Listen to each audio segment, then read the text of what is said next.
Well, good afternoon, everybody, and welcome to the second of today's webinars from Smart Vision Europe. In this second webinar, we're looking at correlation analysis.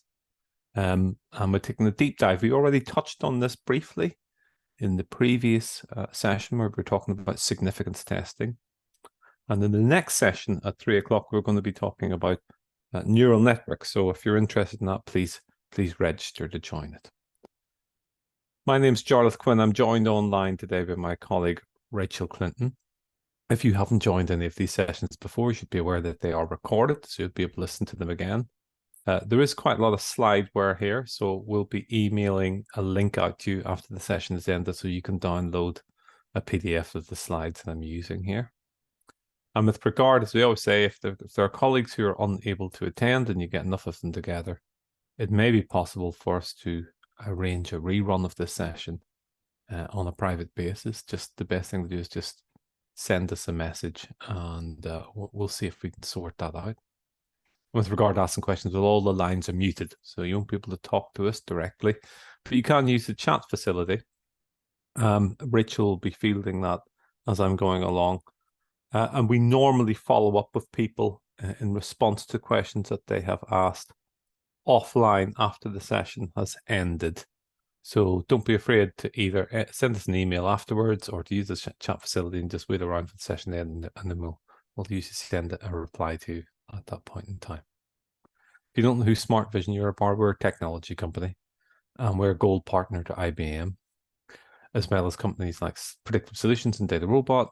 And we specialize in statistics, data science, big data technologies, and everything to do with advanced analytics. We also work with open source technology such as R and Python, etc. We're made up of a veteran team of people who all have a background in the analytical industry.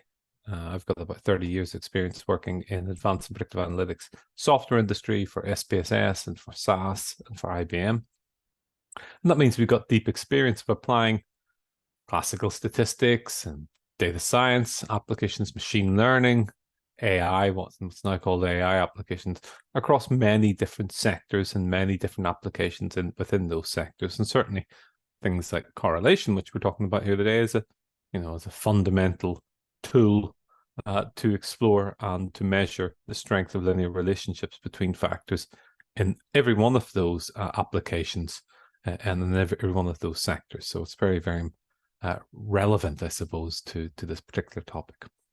So our agenda today is to talk about correlation values, why they're useful and where they're used, how to interpret them correctly, estimating correlation values with bootstrapping techniques. That doesn't take very long to demonstrate. You just switch it on when you're using SPSS statistics. You just switch it on.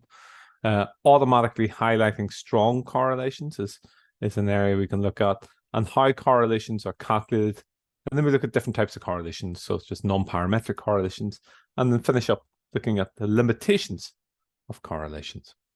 So let's start off talking about why correlations are actually useful in the first place. Well, first of all, correlation is a term that we employ in everyday speech to denote things that appear to have some kind of relationship. We talk about correlations having some sort of relationship or things being correlated with one another. And in mathematical terms, in statistical terms, they're actually a very specific technique, where correlation is a very specific technique that we can employ to measure linear relationships. So they create specific values that quantify relationships between variables. And this kind of analysis is powerful because it allows us to detect relationships and to measure the strength of linear associations between a near infinite range of factors. So loads of different pairs of factors, such as, what's the relationship between advertising spend and website hits?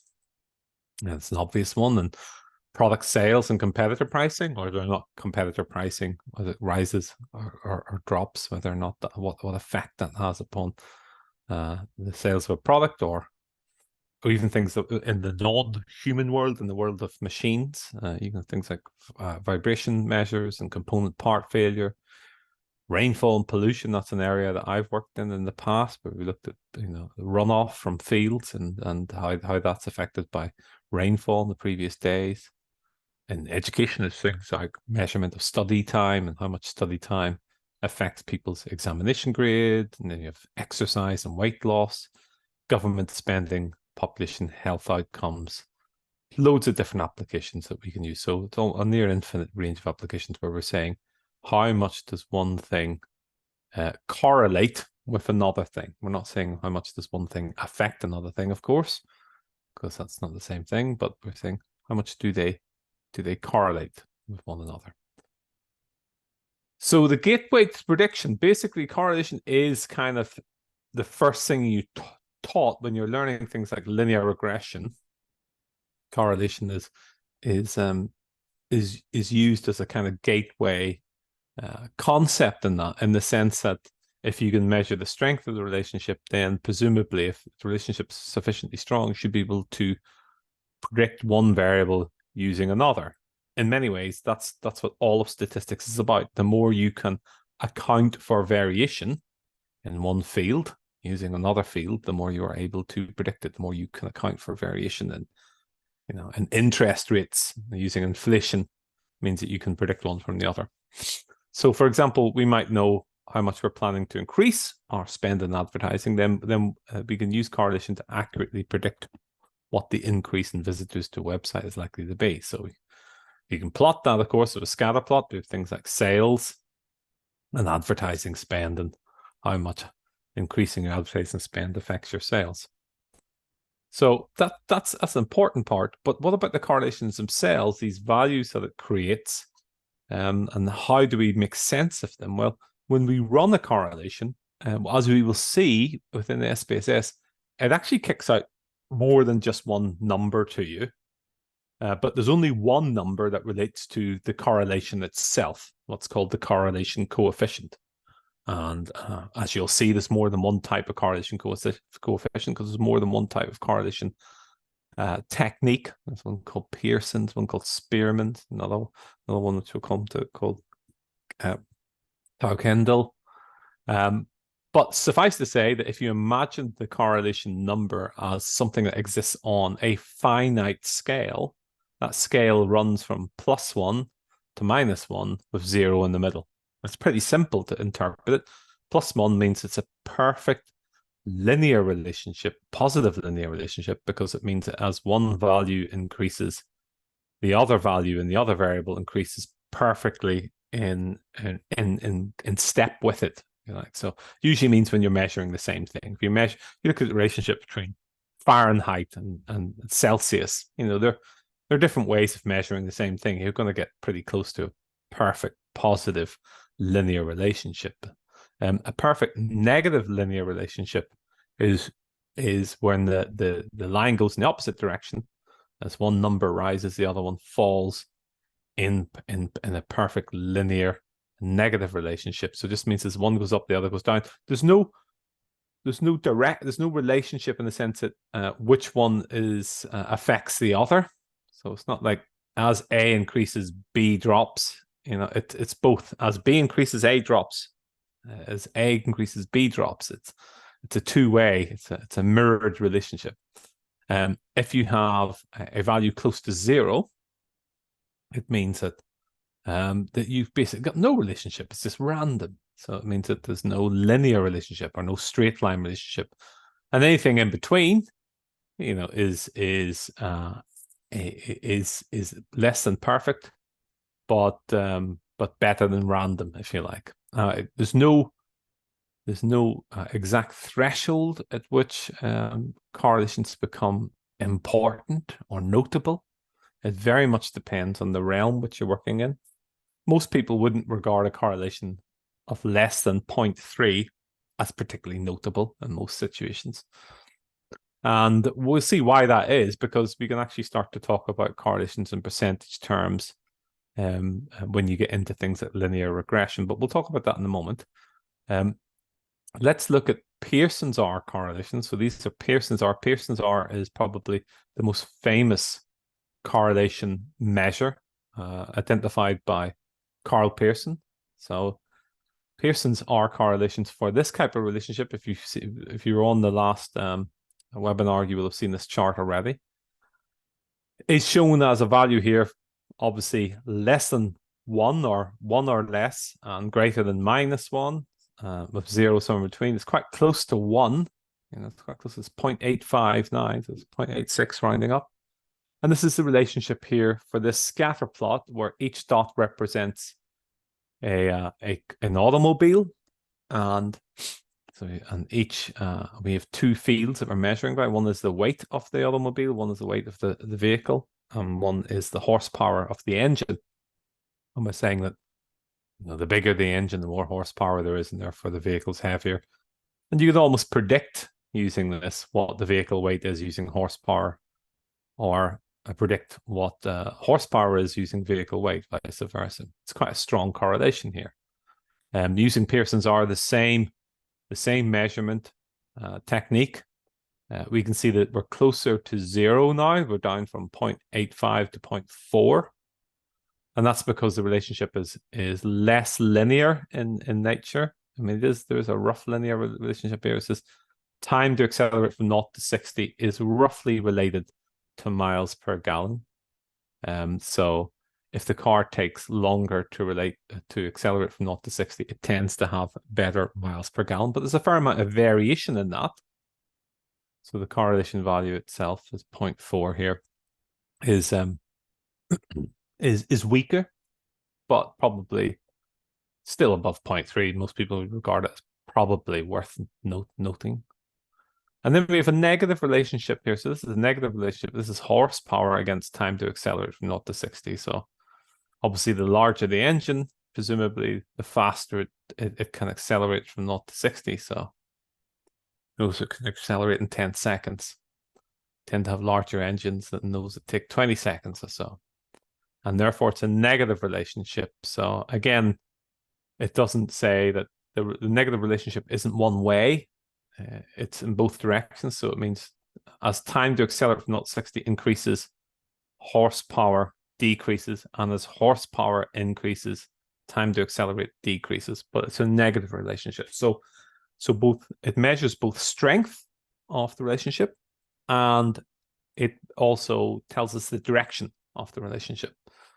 Now, I'm just going to note something here, is that perhaps it's not obvious to people, is that when we square these numbers, we square these correlation values here, you can actually turn them into percentages. I don't know if I've written that down, but if you imagine a correlation of 0.2, if you square that, that's 0.04. That's equivalent to 4%. If you take a correlation of 0.4 and you square that, that's 0.16. That's 16%. That turns into 0.3, obviously, is 0.09, 9%. So if you've got a correlation that's 0.3, it means it accounts for about, if it was exactly 0.3, it means it accounts for about 9% of the variation in the data. So it means that 9% of the variation in one field can be accounted for using the other field. So if you imagine them as Venn diagrams, that's how much they overlap by.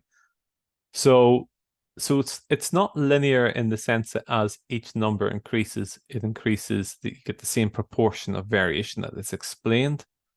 Because if you get to 0.4, then that's 16%. 0.5 is 25%. 0.6 is obviously 36%. 0.7 is where you get where the Venn diagrams almost overlap halfway. So they're almost half. So 0.7 is close to, this is probably just under 50%, 0.7, 49%.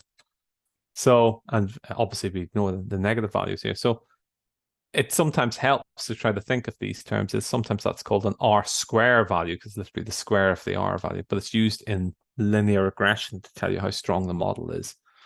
But there are other ways to interpret the correlation coefficients, so to turn them into numbers that make sense in your head just by squaring them. Now, these are notable correlations, I guess, in the sense that none of them are kind of random. None of them are close to 0. Ones that are close to 0 look like this. Here's one close to 0. This is mileage versus miles per gallon. So it's way less than 0.1. It's way less than 0.01. In fact, it's 0.005. And it's because the two factors are not related in any way whatsoever. Mileage is no way related to miles per gallon.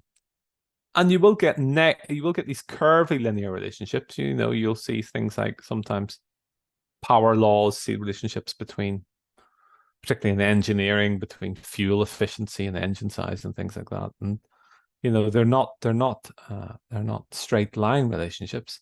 The point is that even if you can still get a strong correlation with that, but you've got to bear in mind that the correlation here, 0.6 minus 0.671.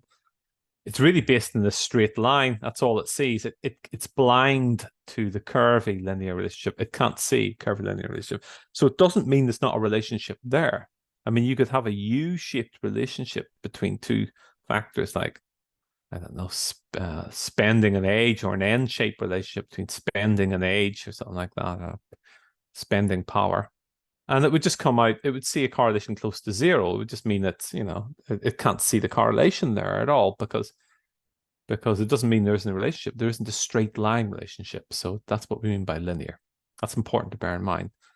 And what that teaches us is that we should always investigate the relationship, because as we can see here from this famous set of charts called the Anscombe's quartet, you can get exactly the same correlation value, exactly the same R value, from four very different types of relationships. So this one here is kind of your traditional scatter plot, linear relationship. This one here is curvy linear, but it puts a straight line through it, 0.82. This one here actually has an extreme value, which is, you know, which is kind of bucking the trend somewhat. It's dragging this average line up, which is what the line least squares is sometimes referred to.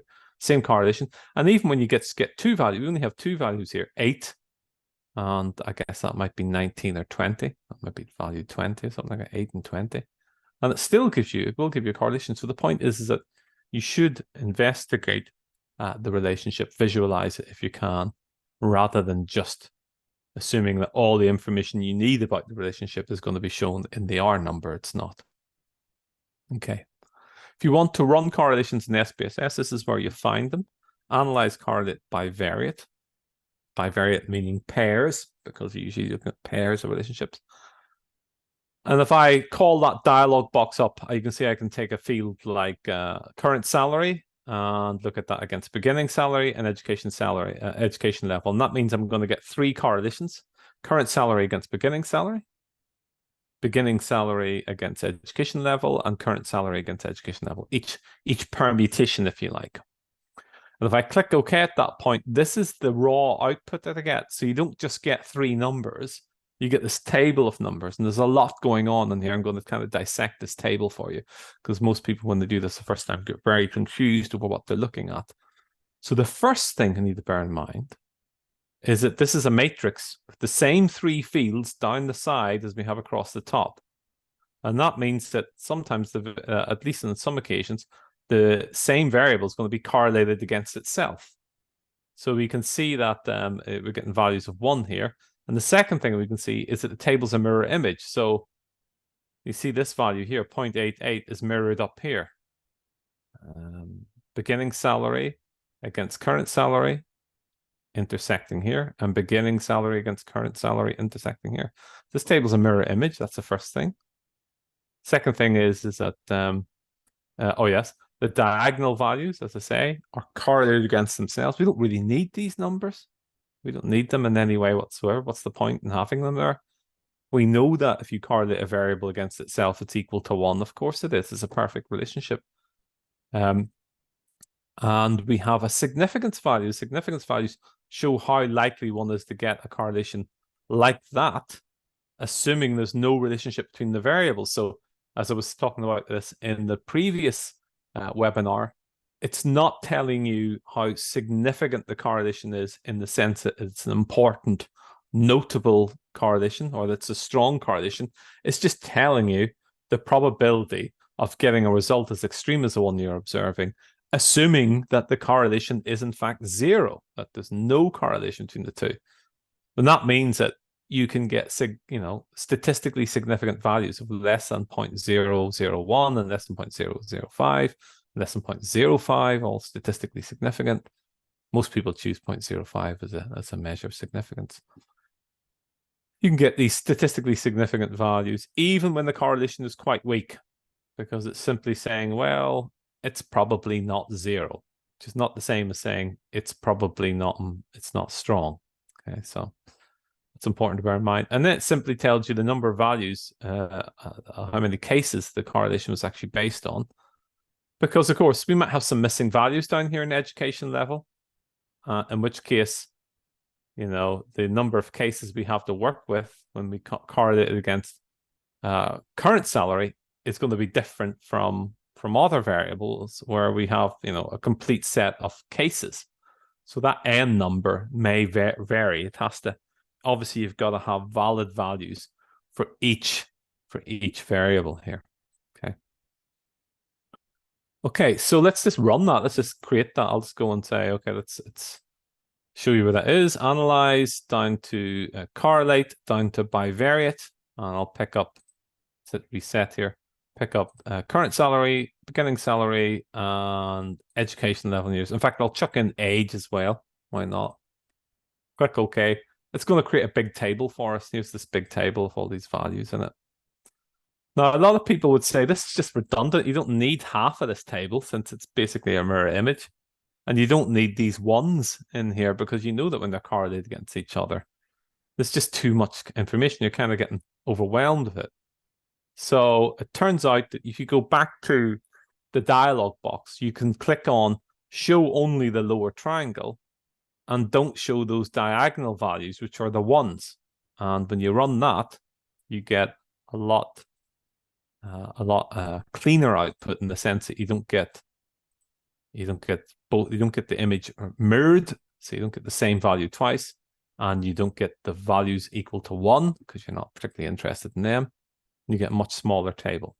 Okay, so this is just a good tip to have. Switch off show diagonal and switch on show only the lower triangle, and you get a smaller table. Okay, let's have a little look at what else we can do while we're in here about this. So the first thing is that when we're working with correlations, sometimes it's easier, even if you're finding that too confusing, if you double click on it in SPSS, if you double click on it, you can actually call it pivot trays. You put statistics into the layer groups here. You see you can control what's being shown here. This is just showing the correlations.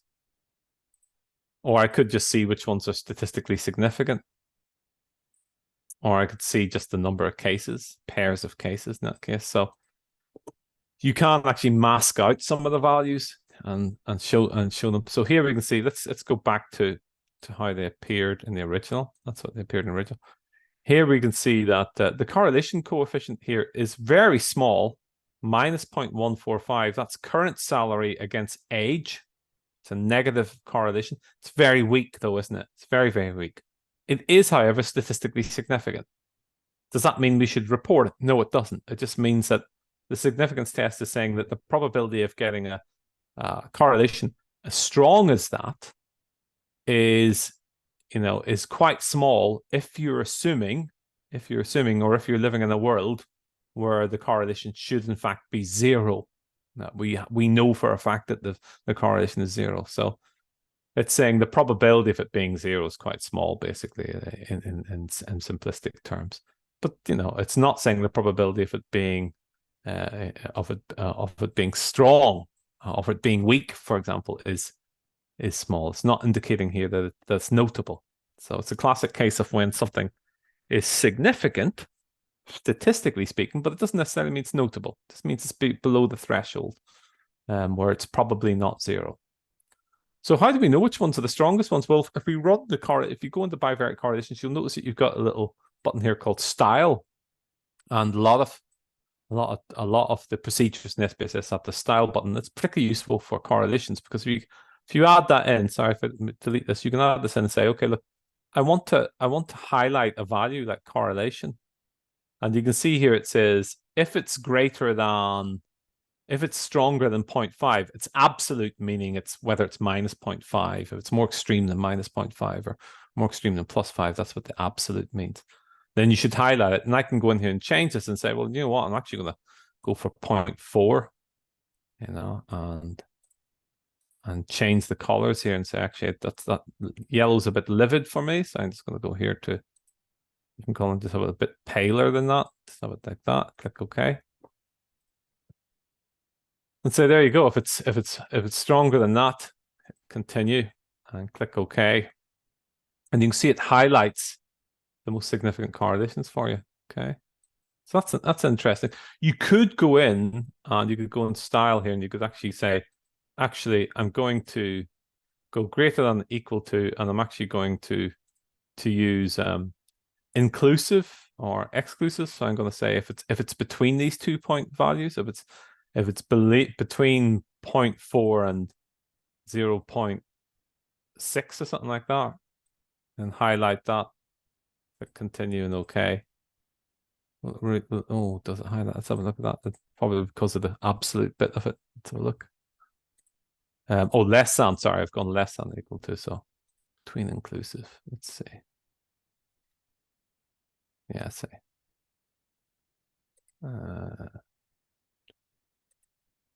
Between, let's see if it's less than, let's see if that's 0.4, let's say 0.3 and 0.5. Let's give it a chance there. Hit continue. Give it a call if that works.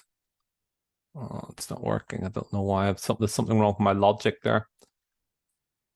Okay, well let's say I could say instead just highlight the top, highlight the top values. I can say highlight the top 2 correlations in the table, something that should work at least. And then I'll have to go and play away with my so there's the highlight the top 2 ones.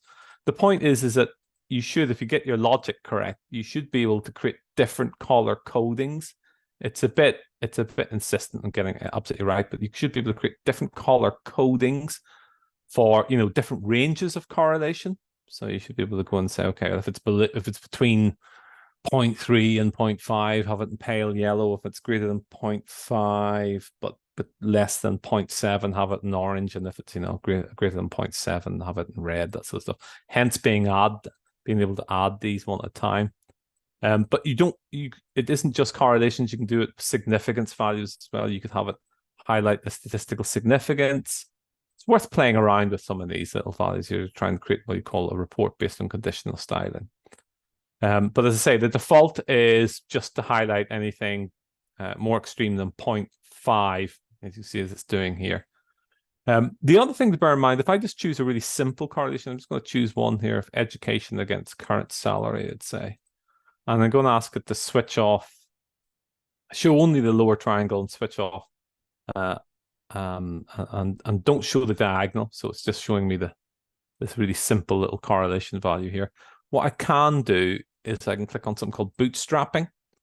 And bootstrapping is a bit like asking it to do confidence intervals. Bootstrapping is when it'll take 1,000 subsamples with replacement of the data, 1,000 subsamples, and create not just a single correlation value for it, but you can see it's calculating away here like mad. It's not going to create a single value for you, but it actually creates 95% confidence intervals here, labeled lower and upper, not labeled correlation. That's why they're not highlighted here, because they're not labeled as Pearson correlations.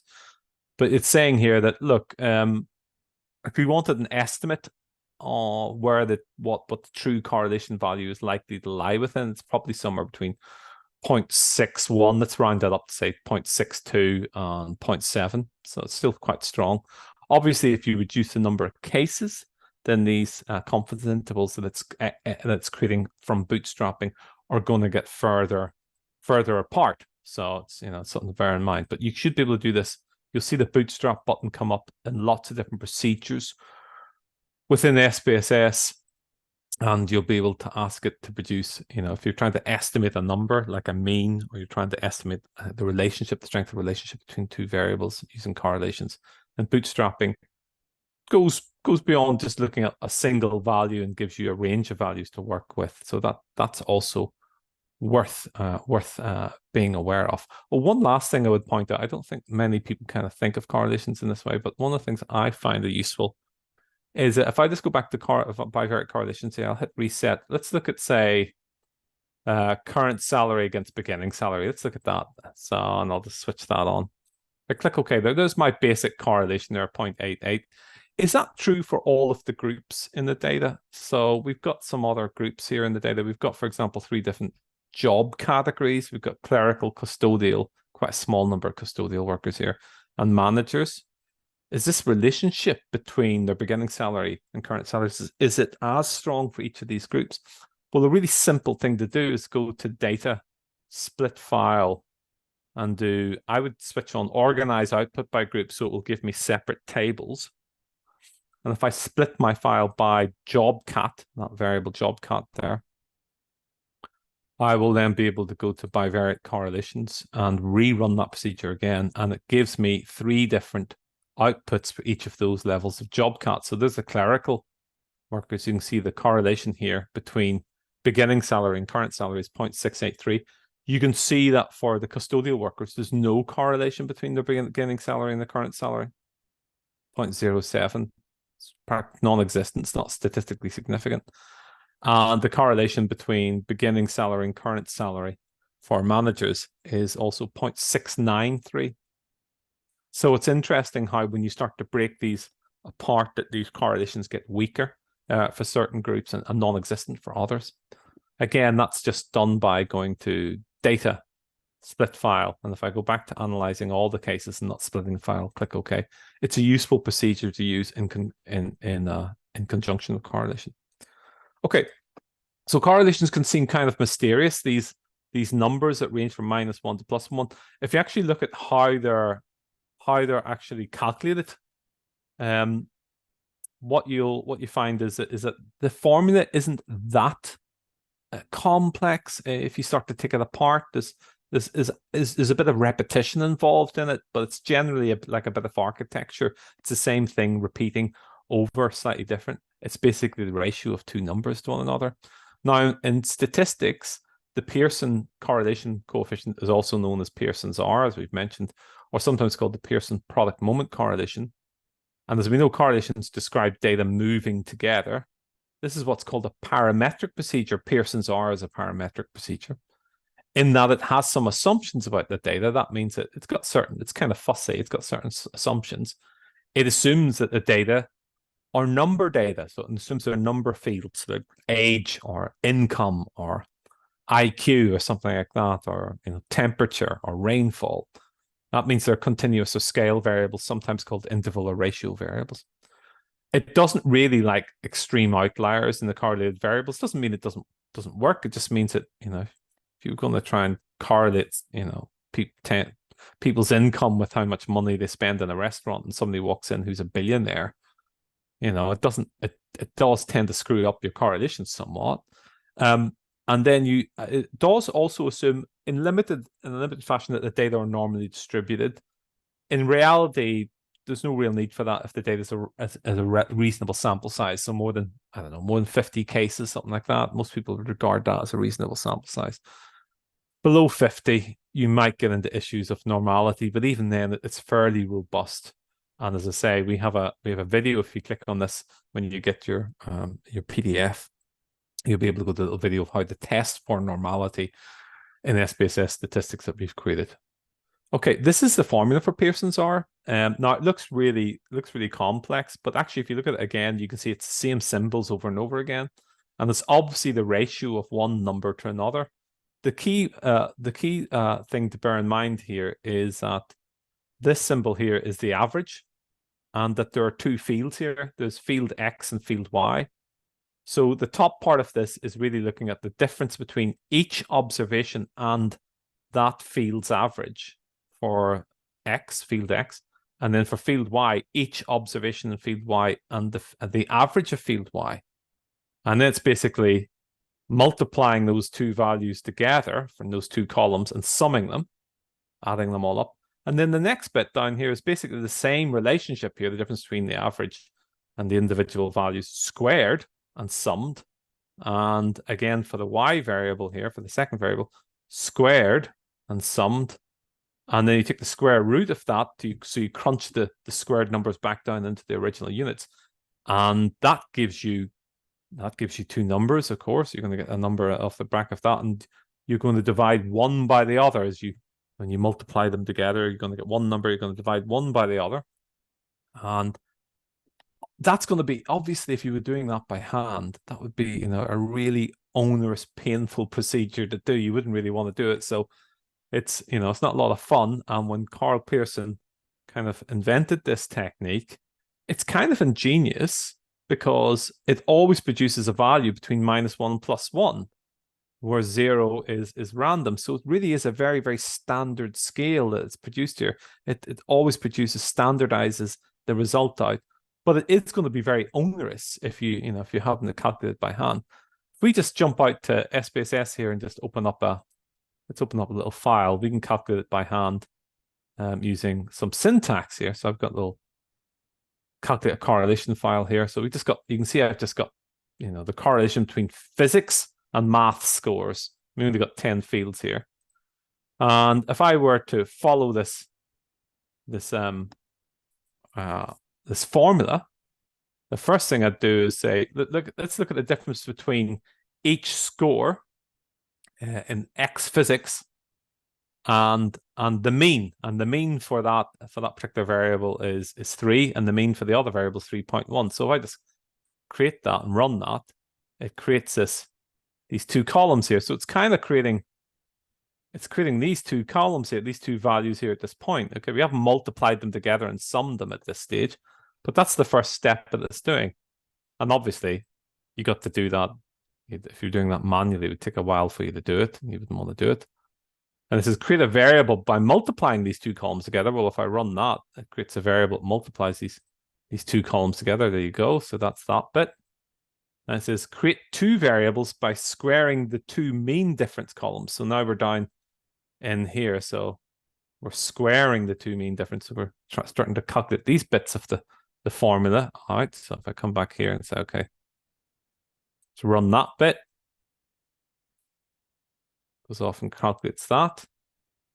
And then the next bit is work out the sum. So total them. So now we're looking at these sum values here. These are these big sums here. So we're going to sum these values up there. So we're going to sum the first one. Let's run that. So, and it's just basically going to give me a little frequency table. It says, oh, look, the sum is 10. So I now know that what the number is I need to use. So I worked out the sum of that and create a variable of that value. It's not very neat here. It's not an Excel spreadsheet because it just creates a whole variable with the value 10 in there. And then if I come back here and look at the next section, number 5 says, okay, sorry, number 6, work out the sums of the two bits in the bottom part, squared x mean x and squared y mean y. So that's two sums there. So now they come down to 16 and 14.9. And once again, we're going to create new variables out of that. So now we've got these two values here, 16.9. So now we're really starting to get to these. We're at this point here, and we've got two values for this group here and this group here. And then we're going to say, okay, use these last three columns to compute your correlation coefficient. So we run that, creates a correlation coefficient, and we just tidied it up a bit, I think, because we want it to look a bit like we format it, get rid of the decimal places and stuff. When we run that, it comes out as 0.648. That's what the correlation is between these two variables. It's obviously, I can't have it just appear in one row. It has to appear in all of them. So is that correct? Well, if we just go and run bivariate correlations here, and let's look at X physics against X and Y, physics against maths, Pearson's correlation, click OK. There it is, 0.648. That's our correlation. So it's not that complex a formula, but it is onerous. It's mostly just looking at the difference between each score and its average, and it's the ratio of that difference between each score and its average for the two variables versus the squared difference between each score and its average, and that amazingly produces these a value that always runs from -1 to +1 with 0 in the middle, and very powerful and useful it is too. Okay, so far I have said that, when we're working with correlation values here, we're only working with continuous numbers. We look at real numbers, scale variables. What happens when we're dealing with things like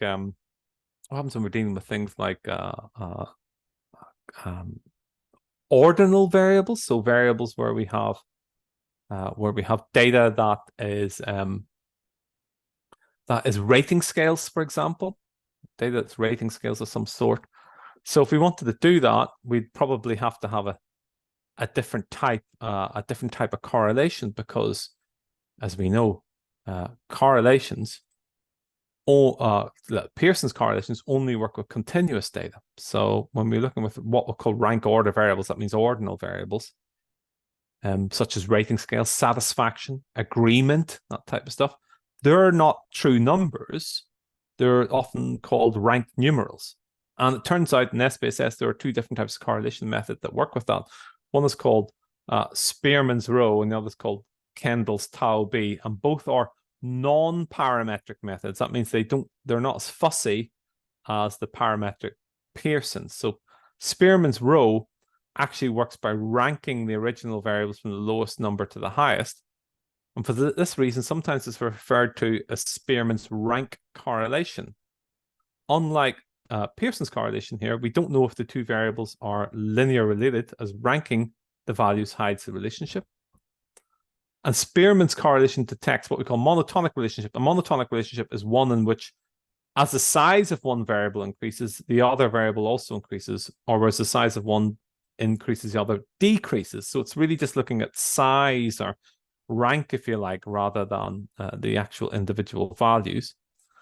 Spearman's correlations are not affected by outliers, but analysts should still consider whether extreme outliers are valid reflections of the population under consideration. Now, you're obviously, if you're dealing with things like rating scales, you're probably not going to get that many big outliers, because the scale usually constricts people. Even if it's a scale from 0 to 10, you might not get many people scoring 10, but it's not the same as scoring 1,000,000 or something like that. So if we look at this non-linear relationship here, this is a scatter plot of calories consumed by restaurant bill. So it's just saying, you could be spending a lot of money in the restaurant for an individual, for a single person. Doesn't necessarily mean that the number of calories is going up. Just means that the food you're buying and the wine you're buying, things like that, could be more expensive. So you could get a non-linear relationship like that. So let's have a little look at that. We've got a little data set here called Fancy Restaurant. I have a total bill, and I can graph this and go to chart and chart builder. And I can say, okay, let's just do a scatter plot here. I'll put calories consumed against restaurant bill down there, click OK. And we see this relationship coming out here exactly as we saw earlier. Well, what can we do with that? Can we do a Pearson's correlation on that? Well, if we look at Pearson's correlation, if we look at this, how Pearson's correlation would work with that, let's just do bivariate correlation here. Click OK. Once again, tell it to show only the lower triangle. It says it's 0.864. This is the correlation method we've been using thus far. 0.864. But this is a curvy linear relationship. It's not really adhering to the parametric problems that parametric assumptions that we have of Pearson's.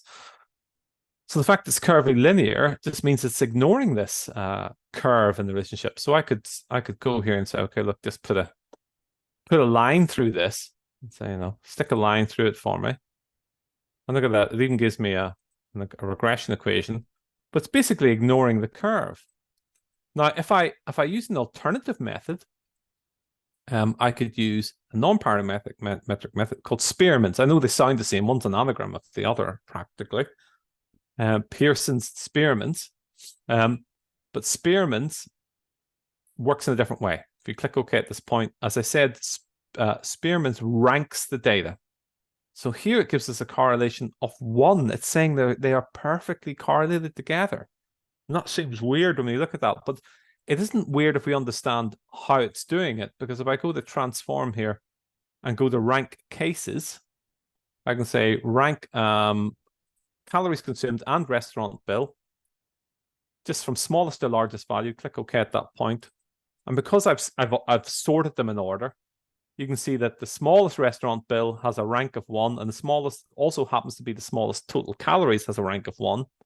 The next one is a rank of 2, 2, 3, and 3. Fourth is 4th. The 4th largest bill is the same as the 4th largest calories. So obviously, if you correlate these two things together, if you do a Pearson's standard correlation against the ranks, then you're going to get a score of 1 because they're going to be perfectly related to one another. Let's go back to Pearson's here instead of Spearman's. So it's giving me a correlation of 1. So that's because this is what Spearman's non-parametric rank correlation is actually correlating. It's correlating the ranks of one to the next. Now I could mess these up. I could change these numbers around and say, okay, look, I'm just going to give this a value of 1800 and take and say, actually, this person only had 350 calories, and this person over here actually had, 1086 calories. And then if I rerun the ranking on it, it screws it up a bit. So they're no longer ranked in exactly the same order. So this one here is ranked 2 and this one's ranked 14, which is probably a wee bit more realistic. And as a result of that, the correlation is going to get weaker because, of course, they don't rise in accordance with one another. So that's how Spearman's correlation works. But there is an alternative to Spearman's. There's something called Kendall's Tau B, and Kendall's Tau B works by ranking the original values from the lowest number to the highest number. But this time it focuses on the degree of what's called concordance and discordance between the two ranked columns of data. So here's an example here. There's some data I got. I picked 10 movies and I looked at their IMDb scores and I ranked them. I said, which ones are the highest internet movie database scores, and how does Rotten Tomatoes actually rank them in terms of the top 10. And you can see that they're not always in accordance with each other. So you can see that the number 1 on IMDb here isn't the same as the number 1 in Rotten Tomatoes, which is this movie down here, and the number 2 here is not the same as the number 2 in Rotten Tomatoes here, which is Spencer Confidential. So it's looking at the level of agreement, or what it calls a concordance and discordance. It looks back and forth across them, and it can measure. The only thing it has agreed on is this documentary here, CryptCam, and said that that's the 10th best. And it is a more complex calculation, and as a result of that, it tends to be slower. And it means that if you're working with quite a large data set, it can take a while for it to calculate. Some people, however, argue that the significance estimates and confidence interval and confidence intervals of Kendall's Tau B tend to be more reliable than Spearman's correlations. And Kendall's Tau B does tend to give smaller correlation values than Spearman's, but can also take much longer to calculate, as I say. So let's compare the two. So I'm going to open up a data set here. I've got this little data set here, which looks at 2 variables. We got 2 agreement scales, and one is asking people in a big US survey about their household income, and they're saying, to what extent do you agree with the statement that no matter how fast our income goes up, we never seem to get ahead, versus our family income is high enough to satisfy nearly all our important desires. Now, you'd expect these two to be inversely related. People who tend to agree with this statement are likely to disagree with this statement. And you can see here, if you try to do a scatter plot of that, because there's somebody in each of these categories, there's always somebody in each of these pairs of categories. The scatter plot looks ridiculous because these are ranks values. There's no 1.2, there's no 2.3 or anything like that. So people tend to use things like bar charts and particularly clustered and stacked bar charts to represent that data. So let me just go back here and see if we can find a data set for that. So let's see, fancy restaurant comparison. I think this one might work. Here we go. Okay, so here's our data set here. You can see this survey ran from 1975 to 1998. And we have the variable, no matter how fast our income goes up, we never seem to get ahead, and our family income is high enough to satisfy nearly all our important desires. Now, if you wanted to chart that and create that chart, just be aware that you can't do that. I would ask for something like a clustered bar chart, and a stacked bar chart. Put this variable here in the x-axis. It doesn't really matter which one, and the other one around the stacked axis. Now, you should color them, really. I've actually got a I've actually got some template here that I've created in which people can download from our website for specifically this situation. I'm going to go use the specified here. I've got a template. Let's see if I can find it. Called Lollipop. It just keeps them in order. If I click OK at that point, that template will create this chart for me. So this is kind of illustrating the problem for me. If I want to do a typical Spearman's correlation of this against one against the other, I'm just going to choose this variable here. No matter how fast our income's up, we never seem to get ahead versus our family income is high enough. We'd expect them to be negative correlation. So let's look at Spearman's first of all. I'm actually going to run it again and just tell it to show only the lower triangle, switch off the diagonal, so it's a bit easier. There it is. It's coming in at minus 0.413. So it's kind of a notable correlation. If I run it now using Kendall's, I'll switch off Spearman's. And you can see it's slightly less at minus 0.34. There's still quite, I would say that for a 5-point ordinal scale, that's kind of, you can see that there's a clear relationship there. They're not, and it's not perfectly proportional for each category, but there is an obvious relationship there. Just bear in mind that you can show them both at the same time by checking both boxes, of course. But it might be a bit more confusing if you're looking at both of them. You need to know which one's Spearman's rho and which one's Kendall's tau b. So Kendall's tau b, some people say that it's an alternative to Spearman's rho. It is a bit more exacting. I have found that when I run it against very large data sets, it does take a long time to calculate. So Spearman's rho is probably an alternative if you're working with large data sets. Okay, the limitations of correlations. We need to point this out as we're coming up to the end here. First of all, as people love to point out, correlation does not indicate causation. And that's obvious. You often find that when you Google these, what they tend to show are things like trend charts, because that's a kind of easy way to get the same sort of correlation, a trend chart, time series chart. So you see bed sheet tanglings versus cheese consumed. We don't really expect those two things to be correlated with each other, but they do look like they're correlated because over time they're both sort of rising apparently in relation to one another. The riposte to this is to say that no, you're right, correlation does not indicate causation, but it doesn't mean that there isn't a relationship. There can be a relationship here, and there might well be a relationship between bed sheet tanglings and cheese consumed. Maybe it's just basically that I don't know, people buying better bed sheets and they're consuming more cheese as an economy rises. But the point is that it often indicates there's a relationship. It just doesn't necessarily indicate a causation relationship. Okay, and some people would say that causation doesn't necessarily indicate correlation. In fact, you can get two things which have a causal relationship, but which don't correlate with one another because there's a mitigating factor. So, don't let somebody get away with just interjecting, saying, well, correlation doesn't indicate causation. You can easily say, well, causation doesn't necessarily indicate correlation. And correlation does often indicate that there is a relationship. We're not saying that one is causing the other here. It's just that it's interesting, isn't it? It doesn't accurately measure curvilinear relationships. So relationships like this, where we've got volts against amps or something like that, it's going to put a straight line through here. It's not going to see the inflection points within that. And when you do have inflection points, here I have beginning salary against education level in years, which you saw earlier on, had a relatively strong correlation of 0.633. I could actually split that at certain points. I could say, well, it's different for different groups. So I could say, if I look at everybody under 30,000, the correlation is 0.6, and everybody above 30,000, it actually disappears. The correlation is actually very, very close to zero. It's 0.081.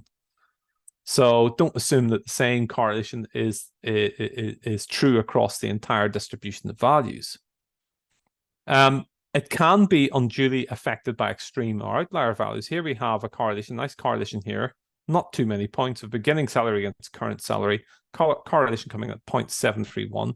When you don't have that many data points, it is vulnerable to extreme or outlier values. Because if I add in an outlier value here, and I say, well, somebody's beginning salary was actually really quite high relative to everybody else's, it's close to 25,000. It's not unthinkable. You can see that the correlation is affected, and the line is actually pulled down by this by this outlying value. So again, be aware of that. Okay, that's all we're talking about today for correlation. Hopefully you'll have a bit of some food to think about there, some food for thought to think about there. Also, bear in mind, you have more than one type of correlation value. Don't forget that you can use things like split file to very easily create sub correlations for different groups within your data, that you can employ bootstrapping, and you can get SPSS to highlight automatically strong correlations for you. These are important to bear in mind. And also remember that if you're working with correlation analysis and you're working with ordinal data, that means things like rating scales, you might want to consider using a non-parametric method like Spearman's or like Kendall's Tabby. With regard to working with Smart Vision Europe, you should be aware that we do provide consultancy services around a range of different topics. And these could be relatively small projects where it's only 1 to 2 days, up to more involved projects. Generally speaking, with working with us, you can source your analytical software directly from us. We do provide formal training and consultant services, both virtually and in person. We even help with the identification and recruitment of analytical skills in the organization. Generally speaking, we're open to offering no strings attached technical and business advice relating to all analytical activities, whether or not the individuals concerned are customers of ours or not.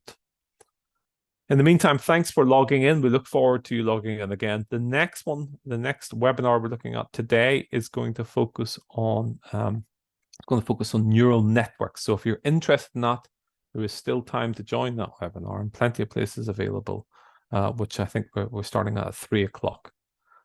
Thanks very much. And as I say, we look forward to you logging in again in the near future. Thank you.